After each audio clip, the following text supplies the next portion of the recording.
और वह स्वयं केस कर करके और उस कंपनी से पूछा जाए कि कहाँ आपने रुपया रखा, कहाँ इन्वेस्ट किया है, इसके बारे में, तब उससे वह स्वयं रुपया मांग करेंगे कि हमें रुपया।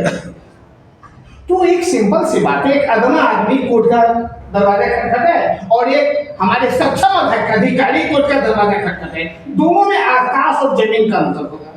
एक डीएम साहब की बात जज साहब भी हमसे कई गुना बढ़िया देकर के समझेंगे और रखेंगे।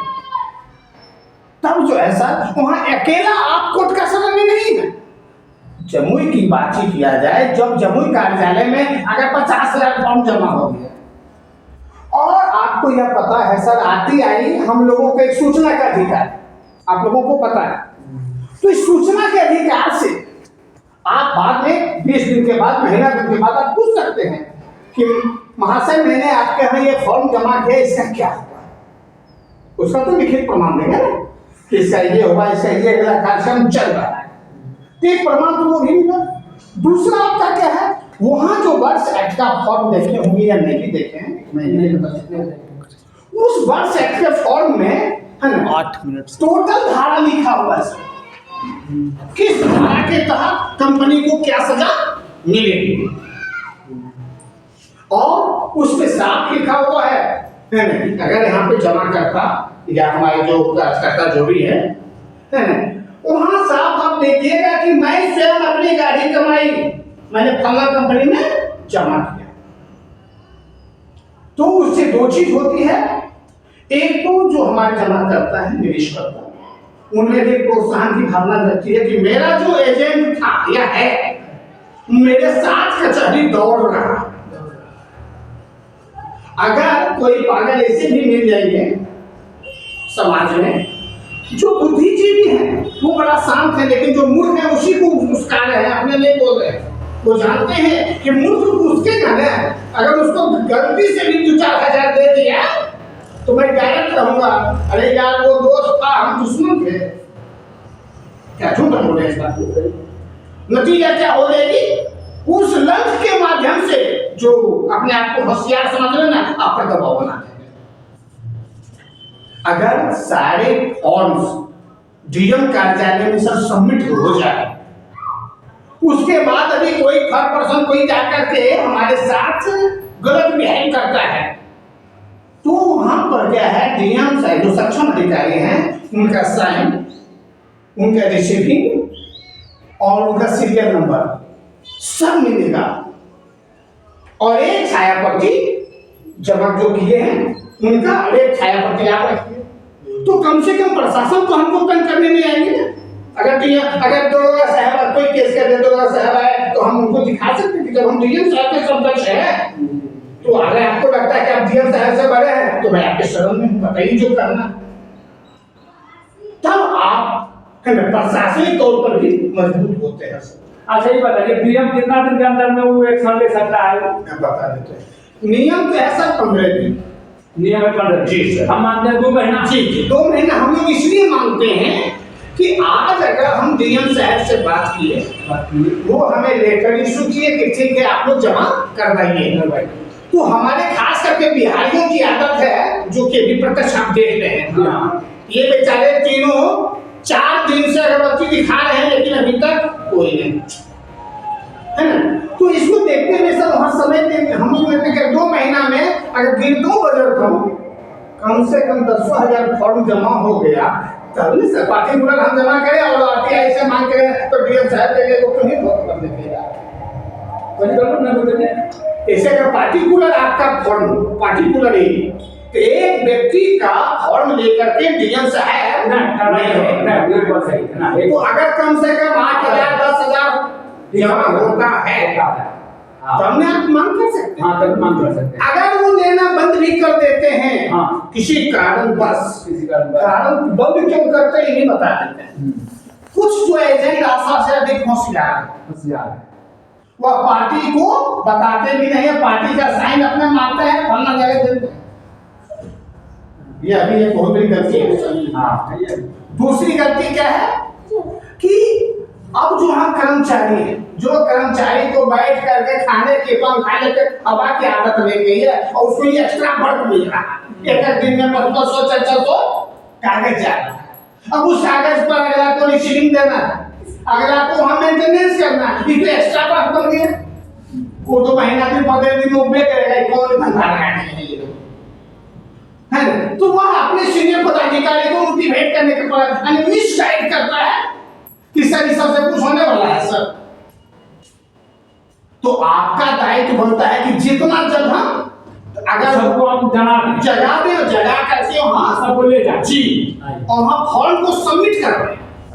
अगर फॉर्म सबमिट होती है सर, अगर किसी कारणवश बहुत ऐसे भी जूनियर है पदाधिकारी जो करते हैं वो काम अपने स्तर से बंद कर दिया, बड़े पदाधिकारी को पता है काम चल रहा है, अगर नहीं लेता है तो अभी तो कहीं सूचना का अधिकार है। अगर जो ही बंद करे तब आप 2 दिन 4 दिन के बाद तुरंत भेज दीजिए, आरटीआई में 10-20 को रुपया लेगा ताकि सर मैंने जो फॉर्म जमा किया उसको नहीं, मेरा सीरियल नंबर कहाँ है, मेरा सीरियल नंबर ये है जो हम किए, उसका छाया पट्टी लगा करके सर इस पर क्या हो रहा है, वो तो लिखित देंगे, हाँ तो मुझसे हमसे बोलेंगे नहीं। सर आपके यहाँ आवेदन लेना बंद हो गई, क्या कारण थी? जबकि आप ही के आदेश पर आवेदन लिया गया और इतना कम दिन में बंद क्यों? क्या यह बर्ड्स एक्ट यहाँ लागू नहीं है? अपने आप बोले वहां तो लिखित उनको देना पड़ेगा, क्या झूठ बोले सर? तब सर आप बताइए जब आपका जन समूह यहाँ बनेगा, जब आप 5,000-10,000 फॉर्म सबमिट करवा दिए तब आप डीएम साहब से मांग कीजिएगा, तो डीएम साहब को तो सेम जगह लिखित देना पड़ रहा है, कहीं ना कहीं तो केस करेंगे। हाँ कहीं करेंगे। जब एक बढ़िया पदाधिकारी सब फाइट करेगा तब आप समझ सकते हैं कि हमसे और आपसे तो कई गुना ज्यादा पावर में क्या गलत बोल रहे हैं। तब आप सर 2 चीज होगा, आपका भी बचाव होगा और जनता को भी एक चीज क्या लगेगी, अगर जैसे आज कोई भी ऐसा है, आज जो डॉक्यूमेंट्स घर में जमा है हम लोगों का रखे हुए है ना, आने वाले 5 साल के बाद कोई बेटा पोता इसको पागल है जी तो खतरा बना के रख लेगा, मिलन में तो होगा। हाँ होगा कि नहीं? हाँ होगा, सही बात। तो कम से कम डीएम कार्यालय में जाकर के अगर वो सबमिट हो गया, वहां कंप्यूटर पर चढ़ गया, एक रिकॉर्ड मेरा बना हुआ है सर। आए दिन अभी कभी भी कंपनी से जब मांग की जाएगी तो कंपनी के जो कोर्ट भी अगर मांग करेगी तो जिला पदाधिकारी से मांग करेगा, कारण ब्रांच तो बंद हो चुकी, क्या ब्रांच से मांगता है वो ना काम रहा है। कन्वरदीप सिंह या सुनत तो रहते पाएंगे कि हमारे यहाँ खराब लोगों का जमा है, वो तो कभी नहीं कहेंगे, वो तो कहते मान लीजिए आपको क्या मांगता।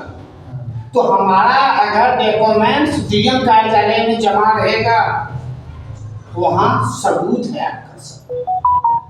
तो जितना भी हमारे गांव का बगल में गांव है जो भी है, जो कंपनी में जो पैसा इन्वेस्ट किया है सुनते रहिए। हाँ, आज तक जितनी कंपनियां डूबी या भागी या किसी भी कारणवश सबों का आवेदन वहां जमा हो रहा है। क्यों ना हम जो आवेदन लगे थे जेबीजी का आवेदन आ गया, बताइए जेबीजी कब का चला गया? बहुत ऐसा आवेदन आया जिस कंपनी का हम लोग नाम तक नहीं जानते थे, वैसा आकर के टूट रहा। अच्छा ये बताइए जी 1 मिनट सर, ये बताते हैं आप कलेक्टर हैं डीएम में, आपके माथा पर कितना बोझा है, कितना काम है? डीएम सब काम को छोटा करने से करेगा? आप बता देते हैं, जब आप 10,000 फॉर्म जमा करवा लिए, आरटीआई से आप मांग कर रहे हैं तो डीएम साहब को सोचना पड़ जाएगा, क्योंकि मुंह से नहीं होता है कि कहेगा, वहां लिखित देना पड़ता है कि मेरे यहाँ इतना फॉर्म जमा हुआ, हमने इस पर ये एक्शन लिया, मेरा कार्यक्रम ये चल गया, फिर किसी पर ढेला फेंकेंगे, मैं किसी बड़े पदाधिकारी को मैंने यह कार्य सुपुर्द कर दिया, यह तो बोलेंगे, कुछ ना कुछ तो बोलेंगे। मौखिक नहीं है कि ऑफिस में गए कल अभी नहीं है ना, ऐसा नहीं करेंगे। क्या मैं झूठ बोल रही हूँ आपको? अगर जैसे आपको भी बुद्धिजीवी है, आरटीआई से जब मांगेगी तो लिखित है। अरे बुद्धिजीवी तो हम भी बताइए कि देखिए सब अधिकारी एक किस्म का होता है। 1 सेकंड बता देते हैं, अगर सारी बुआ हम अपन मने में पका लें तो फिर आग की क्या आवश्यकता है? ना ठीक है, आप सबसे पहला नंबर हम जिस तरह से आप या मैं या कोई भी व्यक्ति रात में अगर पता चलता था कि फलाना खेत में चल के खेत में चल के, हाँ बेटिया के भी आता है, ये आता है। और उसमें आपके जैसा या मेरे जैसा दलाल जाके क्या कह देते थे, कह रहे भाई भाभी आगे करनी है 1 लाख कम से कम है, जमा कर देगी, हम काम काम तो उसके बेटी के भी खेत में चावा पैसा भी आप उसके पॉकेट से लेकर चल जाते, चल कुछ याद कीजिए, हाँ करते थे ना। हाँ। तो जब आप में इतनी ताकत थी, इतनी जज्बाती, इतनी हिम्मत है, क्यों रुपया कमाने के लिए और कार्यालय में माला पहनने के लिए कि हाँ हमारा सीनियर बन गए ना, तो एकदम माला पहने थे, ताली बजते। अगर सर आप जिस तरह से पार्टी का पैसा ले गए थे उस तरह से फिर जाके कन्विंस कीजिए, तो वादा करते थे कि सबके मन में ना जरूर आएगा कि नहीं डीएम के यहाँ जमा हो रहा है, कर दे कुछ होता है एक हम तो जितना कर बैठिए सर, हम सीधा सीधा जानते हैं जितना किए हैं सबको इकट्ठा करेंगे घर में, क्या ये निमंत्रण है चाय का।